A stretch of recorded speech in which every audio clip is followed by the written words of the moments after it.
I called Donald Trump a wannabe dictator, it's because he is. It's because he is. Maybe it's time for us to be a little more fierce. Because we have to ferociously push back on this. The thing that bothers a teacher more than anything is to watch a bully. Is there something going on that we're missing? Well, there's a couple of things. First of all, whose balls is he hiding in his cheeks? That's the first question I want to know. And I don't love the way he says, fierce. Yeah. Breaking news, people. Turns out Tim Walz has more skeletons than a Halloween clearance aisle, and Tyrus just kicked the door wide open. This isn't your run-of-the-mill rant. This is Tyrus in full demolition mode, tearing through Walz's past like he's hunting for lost Wi-Fi passwords. And what he uncovers. Crazier than a raccoon loose in Walmart at 3 a.m. Grab your popcorn, because once Tyrus starts talking, there's nowhere left for Walz to hide. It's because he is. Maybe it's time for us to be a little more fierce. Because we have to ferociously push back on this. The thing that bothers a teacher more than anything is to watch a bully, to watch this bully and to stop it. And when it's a child, you talk to them and you tell them why bullying's wrong. But when it's adult like Donald Trump, you bully the out of him back. This is a weak, cruel man that takes it out and... If you're enjoying this, make sure to subscribe. It helps more than you realize. Now, Tyrus didn't just roll out of bed, sip his coffee, and casually drop Tim Walz's name like it was nothing. No, he probably skimmed the headlines, scrolled his phone, and finally snapped, enough is enough. And when Tyrus says enough, it doesn't sound like some polite Midwestern gripe.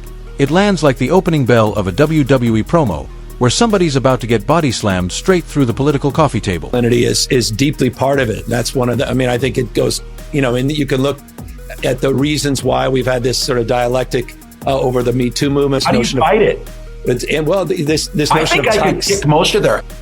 What he's mad about is his own fault. He's mad about the image that was portrayed of him as the hunter. And who did that? You did that. We just laughed about it because the one thing you can't do is you can't front.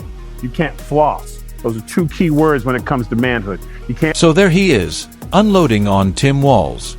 And people aren't stunned because Tyrus is loud. He's always loud. They're stunned because suddenly the spotlight is fixed on Minnesota's favorite, relatable dad turned governor. And those cracks in his all-American image, they're showing up like potholes in a Walmart parking lot. Yeah. A teacher snatches the bully's ass up. Yeah. Come sit with me. That's what I know. Someone's bullying. Oh, you can sit with me for a while. And then I would lean on him. I'd bully him back. He's not a teacher. He's not a politician. He's a creepy guy who can't remember his speeches. I don't know what the hell was in the water in that White House, or was everyone on the same bad cocaine? But Kamala can't speak. He can't speak. Biden was so high he couldn't remember anything. Like, this is literally the dumbest administration of all time. Why is he talking? It really is the ultimate clown show. And I said this in the pod. He's a clown without a... See, Walz has been packaged for America as the picture of calm, the regular guy. The kind of neighbor who'd help you move a couch, wave while mowing his lawn, maybe even show up at the church picnic with a bowl of potato salad. But Tyrus, he's not touching that potato salad. He's poking it with a fork, giving it the side eye, and saying, "This doesn't smell like authenticity. This smells like politics that's been sitting out in the sun for 2 weeks." Bad for Elon. Mm-hmm. I would be furious if I was him. Mm-hmm. If this is who you sent to troll me? Yeah. Like, what am I doing wrong to get the guy from D Team to come out at Family Theater and call me names? Yeah. Like, Tim, I would, if they were like, "Oh, Tyrus, man, tough news cycle. Tim Walz is talking about you." I'd be like, "Old Timmy, I want to fight him so bad." What? That's just the opening punch. Tyrus doesn't see Walz as some lovable everyman. He sees him as the politician who perfected the art of smiling while quietly sliding new policies under the door, like a hotel bill you never agreed to pay. Now, on paper, Walz's background reads like an inspirational movie script. Teacher, football coach, veteran, small-town values. You hear all that and think, wow, this guy's basically the human version of a State Farm commercial. But once he got into office, the script didn't match the performance. And that's exactly where Tyrus starts digging. Because if there's one thing people can't stand, it's the gap between what politicians say and what they actually do. And Walz? Oh, he's got gaps wider than a Minnesota pothole. Oh, in January, Tyrus brought the receipts, not binders and charts, but the blunt force trauma of comedy. He pointed straight at Walz's greatest hits, like the COVID lockdowns that turned Minnesota into the state where you could buy booze at a gas station but couldn't sit in a church pew. And Tyrus doesn't stop at the easy shots. He drags out the contradictions, the flip-flops, the inconsistencies that Walz has collected over the years like Pokemon cards, and then lays them all out for everyone to see. Tweets, my DMs, like just one arm, and I just want to slap the. He's so weak. He brings nothing. If you're gonna go after someone, man to man, hit him with a fact. Hit him with something real. Yes. You don't have anything. And here's the cold part. If Elon called him up and said, "Hey, Tim, you want a job?" he would take it. Because that's what spineless, he would, and when he was questioned, he was like, "I was just holding him in account. You know, I respect him, and I'm so happy to be working for X." He is the worst player on their team, and they don't mind sending him out because They're trying to get him off the table. Yeah. They're putting him out early so he can't be a factor later. 1 minute Walz is pro this, the next he's cautiously anti that, all depending on which way the political wind blows. And if you think Tyrus is going to let that slide, you haven't been paying attention. He doesn't just call it a flip-flop. He paints it like Walz is auditioning for Cirque du Soleil with the number of backflips he's pulled just to stay politically comfortable. Honestly, if Walz ever runs out of politics, he could probably land a gig with an acrobatics troupe and still stick the landing. It's like watching a politician swear they shop at Target, all while being chauffeured there in a black SUV that costs more than your mortgage. The disconnect is massive, big enough to drive the entire Minnesota Vikings offensive line through, and still have room for the mascot. And here's where it gets juicy. Tyrus doesn't just call out the policies or contradictions. He zeroes in on the performance of it all. So Levine, look, he has a sports coat and a zip-up sweater underneath. No man wears that. I may have done that in the past. Yes. I won't now, Tyrus. No, and one day somebody's going to explain what a corporate income tax is to these people. It's not paid by this. It's not paid by the corporation. It's not like a building that goes, "I've got to pay taxes." It's the workers. Let's be real. Politics today is as much performance as substance. And Walz? He knows how to play the part. He's got the tone, the look, the vibe. But Tyrus sees right through it. He calls it smoke and mirrors. It's like watching a magician at a kid's birthday party. Everyone else is wide-eyed and gasping, but Tyrus is the guy in the back yelling, "It's up his sleeve." That kind of brutal honesty sticks, because once someone exposes the trick, you can't unsee it. Suddenly, Walz's ordinary guy image looks less like authenticity and more like the political version of an Instagram filter. The pandemic response was one thing. Gyms locked down while liquor stores stayed open. But then came the unrest after George Floyd's death. The streets were boiling, businesses burning, fear spreading, and leadership was supposed to step in. Instead, Walz delivered what many saw as hesitation, delay, and confusion. And Tyrus? He doesn't sugarcoat it. He paints Walz standing there with a garden hose at a 5-alarm fire, hoping the wind might just change direction. That's a big red flag. Whenever you meet someone and they have to give you their resume, yeah. and then as soon as they talk, you're like, "That's why you gave me your resume." Yeah, because it doesn't speak for itself. You suck. Yeah. It's like when people have their PhD on their Twitter handle. It's like, you know, this person's completely bonkers. And their pronouns. Yes. Are you mad, though, Tyrus, that, like, beards have been kind of co-opted by beta males like Tyler? No, because Watch what you say. it's like all. Wait, hold on. Watch what I say. I will around, stick my hand up your back, and make you my puppet for the rest. And that's where Tyrus's sarcasm hits peak form. He doesn't just say Walz failed. He paints it like a sitcom gag gone wrong. Picture your neighbor promising to fix the fence, but showing up with nothing but duct tape and a shrug. That's the image Tyrus leaves you with. And once it's in your head, it sticks. By the time Tyrus is done, Walz isn't just a politician with a few slip-ups. He's a walking contradiction, wrapped in a cardigan of folksy charm, hoping no one notices the policies taped underneath. The brilliance of Tyrus going off on Tim Walz isn't just what he says, it's how he says it. He doesn't sound like a stiff political analyst who's been buried in spreadsheets for 3 weeks. He sounds like your loud uncle at Thanksgiving who's finally had enough of everyone pretending the turkey isn't dry. Walz loves the big promises. Free this, expanded that, opportunity for all. On paper, Minnesota's supposed to look like a Nordic utopia. Lakes, loons, and affordable healthcare for every goldfish. But in practice, the execution often looks more like a middle school group project where everyone forgot to do their part. I would have won, Susie would say I would have won Pennsylvania easily anyway, even if the governor ran, the real governor, not the governor from Minnesota, he's a sick puppy, that guy. That poor guy, I feel sorry for him. But they made a big... That's where Tyrus really finds his rhythm.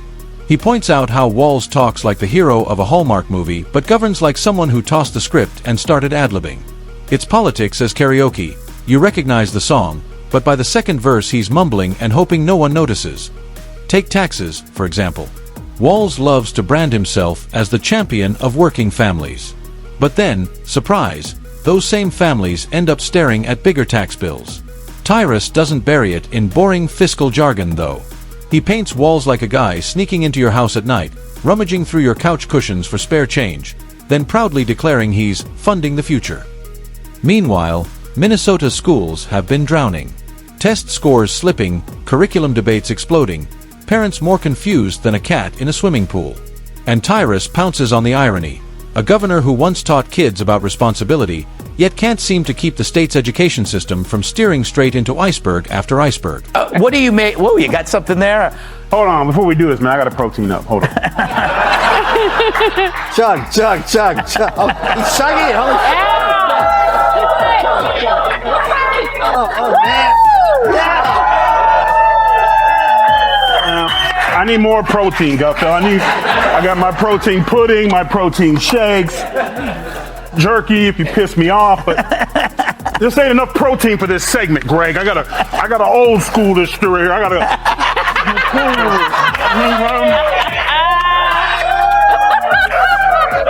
Where'd you get that? Then there's Law and Order, and the contradictions there could fuel an entire Netflix series. Walz plays the empathetic leader, talking about justice, fairness, reform, and then bam! Chaos in the streets, businesses boarded up, leaders fumbling for answers. Tyrus frames it like a bad sitcom plot. Picture the governor stepping into mayhem, clapping his hands and saying, "All right, guys, let's calm down," while the scene around him looks more like Black Friday at Walmart. And what about his military background? Walz served, and that's supposed to give him built-in credibility, a leadership badge he flashes whenever someone questions his choices. Tyrus compares it to the political version of pulling out baby pictures during an argument. It might be cute, but it doesn't really win the debate. Here's the kicker. Tyrus doesn't just expose contradictions, he ridicules the performance. Walz has perfected the art of looking solemn when it's convenient and cheerful when the polls demand it. Tyrus calls it straight-up political shape-shifting, like one of those mood rings from the 90s. Whatever the public is feeling, suddenly Walz's tone matches, as if he's channeling his inner political chameleon. I can't wait to debate the guy. That is, if he's willing to get off the couch and show up. So, you see what I did there?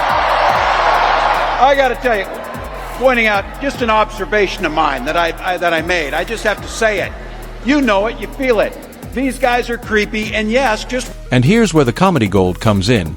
Tyrus paints Walz as the kind of guy who practices empathy in the mirror. How do I look concerned? Should I tilt my head 30 degrees? Or 45? It's exaggerated, sure, but the image sticks. Suddenly, you can't help picturing Walz in front of the bathroom mirror rehearsing his "I care deeply about this issue" face before every press conference. Meanwhile, Walz loves to talk about unity and bringing people together. Sounds great, right? Except under his watch, Minnesota has been about as unified as a family Monopoly game after 2 hours. Boards flipped, people shouting about unfair rules, someone storming out of the room. Walz rolls up his sleeves, reminds everyone he's from a small town, maybe even tosses in a corny dad joke. But to Tyrus, that's just a used car salesman slapping on a baseball cap to look relatable. The car still doesn't run, but hey, at least he looks like he might watch football with you. And here's the real sting. Tyrus argues that Walz doesn't just have secrets and policy contradictions. He's got secrets in image management. He's not the everyman at all. He's the carefully polished product, packaged and sold for maximum appeal. VP nominee Tim Walz, he joined Beto O'Rourke at a Texas town hall last night, and the estrogen levels were enough to give Chuck Norris menstrual cramps. I wonder, is our strength our diversity?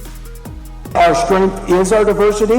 We've been talking about this for years as a country of immigrants, and we let them define the issue on immigration. We let them define the issue on DEI, and we let them define what woke is. We got ourselves in this mess because we weren't bold enough to stand up and say, you damn right we're proud of these policies. We're going to put them in, and we're going to execute them. So, wait, you lost because you weren't woke enough? And once Tyrus peels back that packaging, you're not seeing Minnesota nice anymore. You're seeing politics as usual, just dressed up in a plaid shirt instead of a suit. By this point, the audience isn't just laughing, they're nodding along. Because even if you don't agree with every jab, the pattern becomes impossible to ignore. The contradictions stack up, the irony piles higher, and the humor keeps it all glued in your mind. That's when Tyrus shifts gears. He's no longer just roasting Walz, he's exposing the bigger picture. Walz isn't unique. He's a symbol, a stand-in for politicians everywhere who say one thing, do another, and expect voters to cheer for the performance. And Tyrus is telling, Walz is basically running Minnesota like a guy who lost the manual to his IKEA furniture but insists he's got it under control. The pieces don't fit, screws are missing, and the whole thing wobbles if you lean on it. But hey, doesn't he look confident holding that Allen wrench? By the time Tyrus wraps his second round of attacks, Walz's polished image doesn't look like a trusted leader anymore. It looks like a stage prop in a political play. And the audience, they're locked in, because once someone starts pulling back the curtain, you can't stop watching to see what else gets dragged into the light.